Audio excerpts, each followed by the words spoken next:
नमस्कार. शुभदा विद्यालय यूट्यूब चॅनलमध्ये आपलं सर्वांचं मनापासून स्वागत.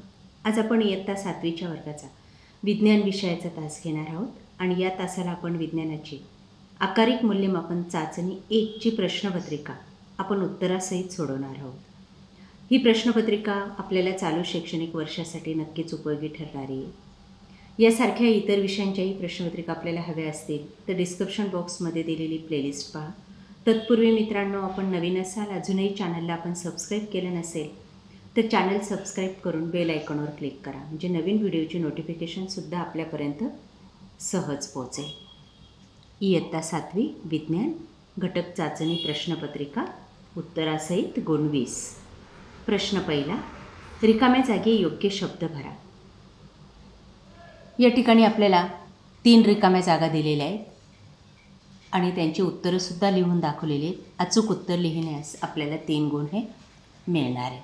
बघा, पहिली रिकामी जागा, सापाची त्वचा खवलेयुक्त असते. दुसरा आहे, खोडाच्या 2 पेरातील अंतराला कांडे म्हणतात. 3, अमरवेलीसारख्या काही वनस्पती परपोषी असतात. अशा पद्धतीने 3 रिकाम्या जागा आपण कंप्लीट करायच्या आहेत. त्यानंतर प्रश्न दुसरा, शोधा पाहू माझा जोडीदार. 4 गुणांसाठी. 1, फुले व पाने कीटकांना आकर्षित करतात. उत्तर आहे घटपर्णी. बघा, अ गट आणि ब गट दोन्ही पाहायचं आहे आणि त्याचं उत्तर आपण अचूक लिहायचं आहे. मी फक्त उत्तर वाचते.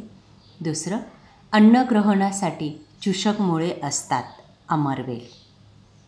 3, वाळवंटात राहण्यासाठी अनुकूलित कोरपड, पाण्यात राहण्यासाठी अनुकूलित कमळ. या पद्धतीने आपण अचूक उत्तर जोड्या लावल्यास आपल्याला 4 गुण मिळतील. पुढचा प्रश्न, शास्त्रीय कारणे लिहा. 4 गुणांसाठी. 1, जंगलात वृक्षवेली उंच वाढतात. उत्तर, सूर्यप्रकाश मिळवण्यासाठी जंगलातील वनस्पतींमध्ये स्पर्धा असते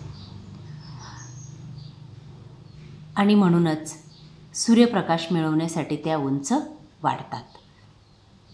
2, बदक प्राण्यात असताना ओले होत नाही. उत्तर, बदकाच्या पायाच्या बोटांमध्ये पडदे असल्याने पायांचा त्यांना वल्ल्याप्रमाणे उपयोग होतो. त्यांचे पंख तेलकट असल्याने पाणी त्यावरून ओघळून जाते, म्हणून बदक पाण्यात असताना ओले होत नाही. प्रश्न चौथा, 2-2 उदाहरणे लिहा. 5 मार्कासाठी हा प्रश्न आहे. बघा, पहिलं, लाल फुले असणाऱ्या वनस्पती. जास्वंद, गुलाब, पांगरा. रात्री पाने मिटणाऱ्या वनस्पती. गुलमोहर, आवळा. खोडावर काटे असणाऱ्या वनस्पती. निवडुंग, बाभूळ. काटेरी आवरणाची फळे असणाऱ्या वनस्पती. फणस, धोत्रा. एकच बी असणाऱ्या फळांच्या वनस्पती. खारीक, आंबा, बोर. या पद्धतीने आपण हा चौथा प्रश्न सॉल्व करायचा आहे. त्यानंतर शेवटचा प्रश्न 5वा, मासेची आकृती काढायची आहे आणि 2 गुण मिळवायचे. पाठ्यपुस्तकात आपल्याला आकृती पाहायला मिळून जाईल. त्यानंतर दुसरी आकृती, पानांचे विविध भाग. कोणत्याही झाडाचं पान काढायचं आहे आणि त्याच्या भागांना नावं द्यायची. ही आकृतीसुद्धा आपल्याला विज्ञानाच्या पुस्तकात सहज मिळेल. अशा प्रकारे मित्रांनो, आज आपण इयत्ता 7वीची विज्ञान विषयाची आकारिक मूल्यमापन चाचणीची प्रश्नपत्रिका आपण या ठिकाणी उत्तरासहित सोडवलेली. ही प्रश्नपत्रिका आपल्याला नक्कीच उपयोगी ठरणारी. यासारखे नवनवीन व्हिडिओ पाहण्यासाठी आपल्या चॅनलला सबस्क्राईब करून बेल आयकॉनवर क्लिक करा. थँक्यू.